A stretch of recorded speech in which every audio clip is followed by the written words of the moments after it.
Здраво, јас сум Даниела Тошева. Добре дојдовте на каналот Античка литература.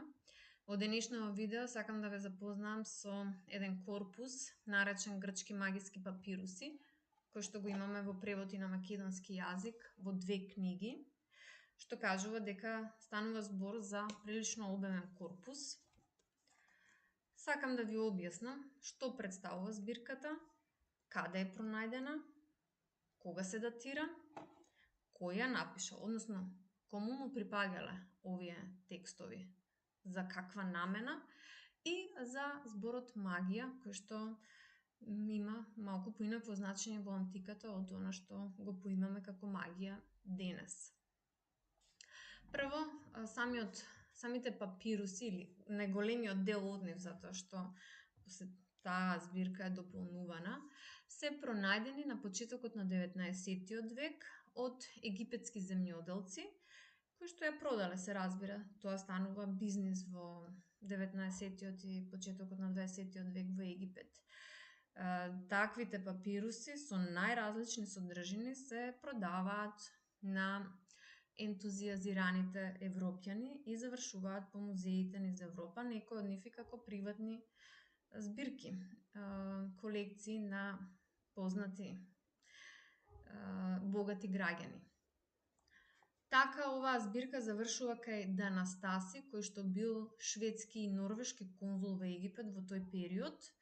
Тој продава или дарува дел од таа збирка на музеот во Лајден во Холандија, а по неговата смрт оваа збирка се разединува затоа што се продава на аукција на повеќе музеи, во Лувар, во Берлинскиот музеј, во Британскиот национален музеј. Значи, целосно се разединува и интересот за грчките магиски папируси не е толку голем во овој период, но се возобновува некаде кон крајот на 19-тиот век.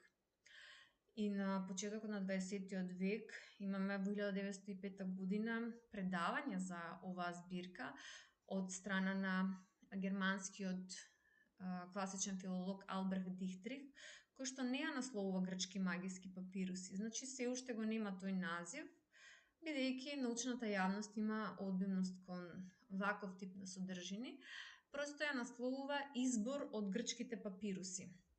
Дури во 1928 година ученикот на Албрехт Дихтрих, Карл Прайзенданц, ја насловува Папири Граекаe Magicae.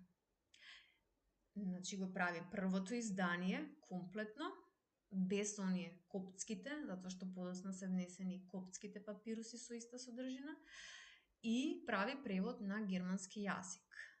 Значи, тоа е изданието што го користиме денес за преведување на грчките магиски папируси. Имаме едно прилично обемно издание, превод на Бец, на англиски јазик, во кој се вклучени коптските папируси. Коптските, кои што се прилично малку, се вклучени во македонскиот превод. И целосен превод имаме на шпански јазик. Значи, не е преведена на сите светски јазици во целост. Парцијално овој корпус се преведува на повеќе јазици. Во однос на датирањето, текстовите што се наоѓаат во овој корпус припаѓаат на еден подолг временски период. Значи, некои од нив се датираат и во времето на фараоните, но самите папируси се датираат од 2-тиот до 4-тиот век нова ера. Значи, тоа е периодот веќе кога христијанството е навистина доминантно во овие краишта, така што магиските практики не се дозволени, не дека тие се дозволени во претходните периоди, меѓутоа во овој период е поригорозно занимавањето со такви практики, така што тој што ги собирал го работел ова тајно. Значи, надвор од главните културни текови, како што, впрочем, секогаш е магијата. Значи, ја поседува некој кој што е навистина навлезен во магиските практики, затоа што содржината на овие папируси не укажува само на магии кои се практични, како да излечиме главоболка или како да го придобиеме љубениот. Туку станува збор за иницијации во повисоките сфери на магиската практика. Значи, голем дел од овие текстови овде се иницијации во повисоките сфери. Но најразновидни се секако практичните магии во корпусот. Сега за самиот назив, грчки магиски папируси, да го објаснам. Веќе очигледно грчки е заради тоа што се пишувани на грчки јазик со исклучок на коцките. Папируси затоа што тие се пронајдени на папируси и магиски заради содржината на тие папируси. Самиот збор магија и магос, значи првиот збор кој што се поврзува со ова е магос, не е грчки збор, навлегува во грчкиот јазик преку персискиот. Во грчкиот има овакви практики, нормално, но имаме и други термини за да се означат тие практики, кои што денес ги нарекуваме со називот магија. Магос во персиското општество се еден вид на свештеници кои што се грижат за душите на умрените да патуваат таму каде што треба. Значи ги чуваат преку разни инкантации, песни, значи влегуваат во некакви шамански екстази и се занимаваат и со други практики кои што можеби се поблиску до оно што го нарекуваме магија. Во извесен период од историјата тие стануваат и професионалци кои што патуваат, па од тука и негативниот назив на и поимање на хелените во однос на овие магои. Сите патувачки професии во антиката за хелените имаат негативна конотација, бидејќи тоа се луѓе кои што заработуваат многу често тие и се измамници, како што се испоставува, и затоа носат и негативна конотација. Им нудат разноразни лекови за секакви болести, така што луѓето кои што не се упатени во тоа лесно биле предмет на измама. Но не се сите измамници, значи зборот магос има сосема поинакво значење во својот оригинален контекст. Понатаму е преземен во грчката терминологија, иако тие ги имаат зборовите гоетија и фармакија, гоетеја и фармакеја. Првиот збор, гоетеја, се поврзува со оплакувањето на погребите и најчесто се однесувало на некроманција. Значи, кога се повикуваат духови на насилно починати, на предвремено починати, кои што се сметале за полесно лесни за манипулирање за да се изведе волјата на магисникот, на практикантот. Друго, во грчкиот јазик имаме фармакеја. Ако се сеќавате или може да го погледнете видеото за Симајта, магисницата на Теокрит, тоа е втората идила во која таа се нарекува фармакеутрија, бидејќи прави една практична магија да го врати својот љубен, при тоа не прави само магиска инкантација, не кажува само одредени зборови, не повикува само богови, туку прави и некакви напитоци.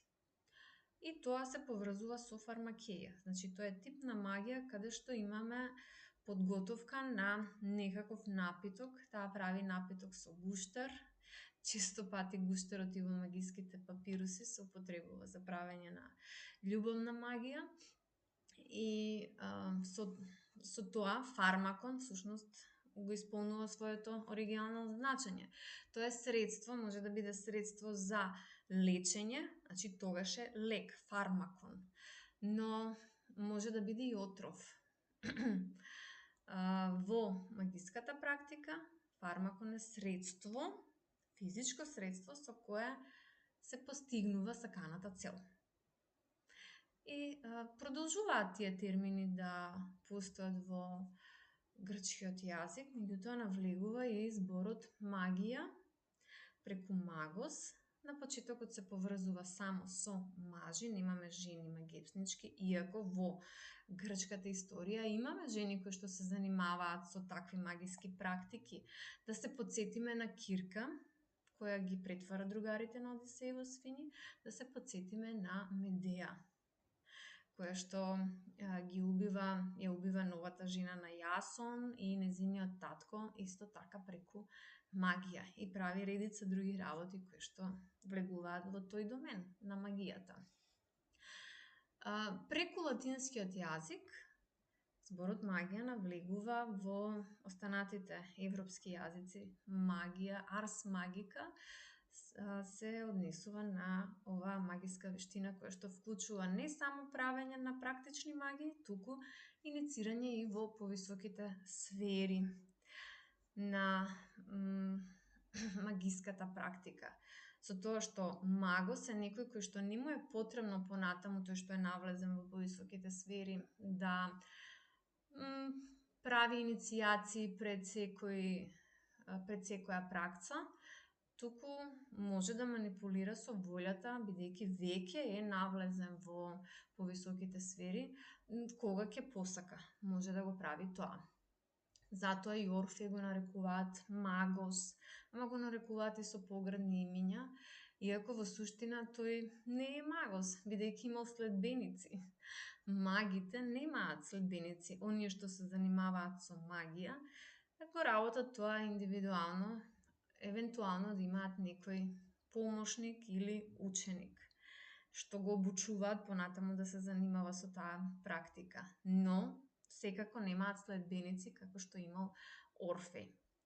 Голем дел од овие зборовите во текстовите на магиите се наречени вокес магикаe, магиски зборови.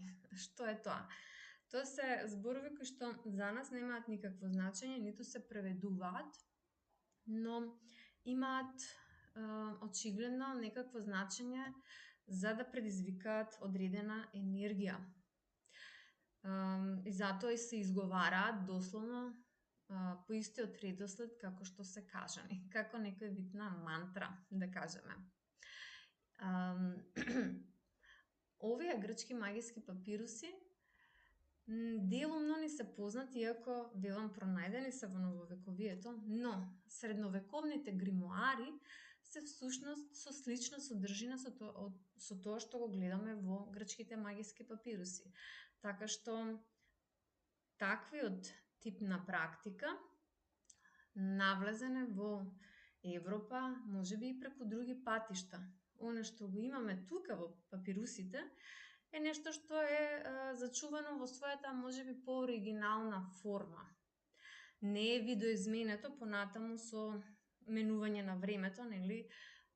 Таквите практики добиваат и поинаква форма, поинакво значење. Значи, тука ги имаме малку поавтентични и можеме да дзирнеме во религиозните практики на народите што живееле во тој период во Египет, затоа што станува збор за еден синкретизам на различни религиозни практики.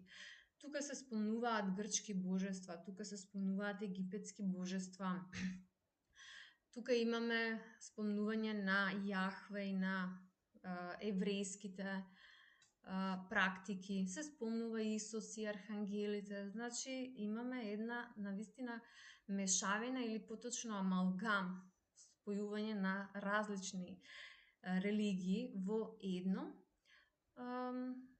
што можеби е интересно да го разгледа некој кој што се занимава со религијата во антиката, со медицината, затоа што голем дел од овие работи се однесуваат на лечење. Мислам со историја на медицината и едноставно заради љубопитност да разгледаме со каков е светогледот на луѓето во одреден временски период. Тоа беше се за денешното видео. Се гледаме во некој од наредните видеа и ви благодарам за вниманието.